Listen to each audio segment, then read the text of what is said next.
The functions f and g are defined by f of x is equal to the modulus of x minus a plus a, where x can be a real number. G of x is the function 4x plus a, where x is a real number, where x is where a is a positive constant. Part A. On the same diagram, sketch the graphs of of f of x and g of x, showing clearly the coordinates of any points at which your graph meets the x or y axis.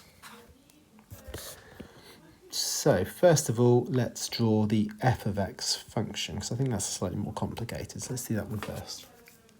First of all, let me draw what the line just x minus a would look like. So let's just focus on this inside bit here. Then we'll deal with the modulus, then we'll deal with the plus a afterwards. So y-intercept of minus a down here, gradient of 1. So it's going along 1, up 1, so it would look something like this, and it would cut through at a there. Now let's do the modulus of that. So let's take the modulus on the outside there. Now we know what that will do. It will take the negative values of y and make them positive. So this part of the graph here will reflect and be positive. And so will now look like this, going through at positive a. This part of the graph will be completely unaffected. Just rub this part of the graph out now. The next change we need to make is the plus a on the outside. Now we know what that's going to do. That's going to shift the graph up a squares in the y direction.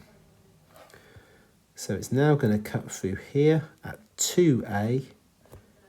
It will stop about there and go up here. So this is the point 2a. This would be, I probably don't need to write this on here, but this would be the coordinate a. I'm going to write it on anyway, just in case.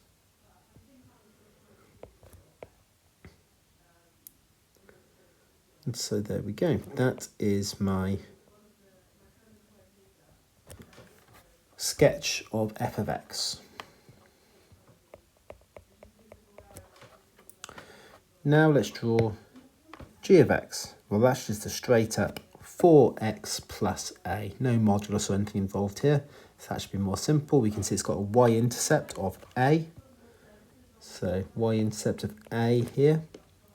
And it's got a gradient of 4, so much steeper than the other line I drew. Much steeper. It's going to look more like this. The original green line I drew had a gradient of 1, the 1x minus a. This has got a gradient of 4, so much steeper. Which is important to remember, because what that's saying is this g of x line is never going to intersect this f of x line. The functions are only going to intersect in one place, here. Anyway, I'm getting ahead of myself. I don't think I've finished part A yet. I need to double check. On the same diagram, sketch the graphs of f and x, showing clearly the coordinates of any points at which your graphs meet the axes. So now I haven't finished quite yet. I need to state what this coordinate here is. Well, that's going to be where g of x equals 0, where the y coordinate equals 0. So let me take the g of x function and make that equal to 0.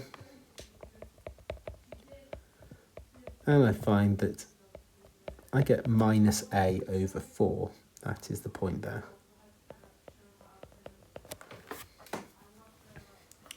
This is my g of x function. Okay, so that's part A of this question done. Part B. Use algebra to find, in terms of A, the coordinates of the points at which the graph of f and g intersect. So what's this coordinate here?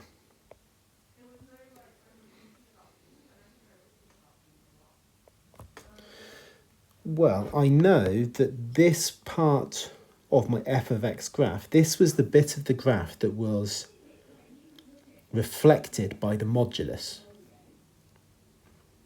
This was the bit that got turned from being negative to being positive by the modulus. So when I take the f of x graph, what that modulus did is multiply the x minus a by minus 1. It's like saying minus 1 lots of the x minus a. That's what the modulus did for that bit of the graph. And so we're trying to say, when does that equal our g of x function, which is the 4x plus a. So to solve this equation, let's first expand those brackets out and collect up like terms. We can see we can cancel an a off both sides here. Add the x to the left-hand side, and we find that x is going to be a over 5. So that's the x coordinate of the point of intersection. The y coordinate of the point of intersection, so let's take that a over 5 and substitute it into either of the original functions. The g of x function is much easier to do here. The 4 times x plus a.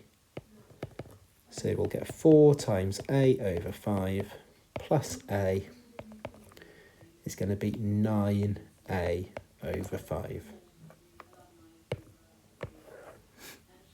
So my answer for B is a over 5, 9a over 5.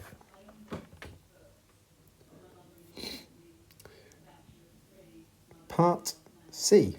Find an expression for fg of x.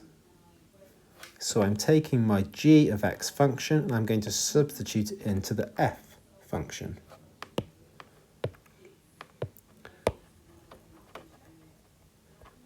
So I'm taking my g of x function and substituting it in to the f of x function.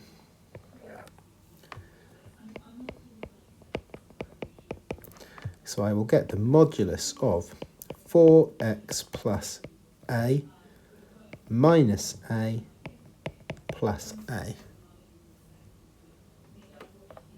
We can see here that inside that modulus, these are going to cancel out.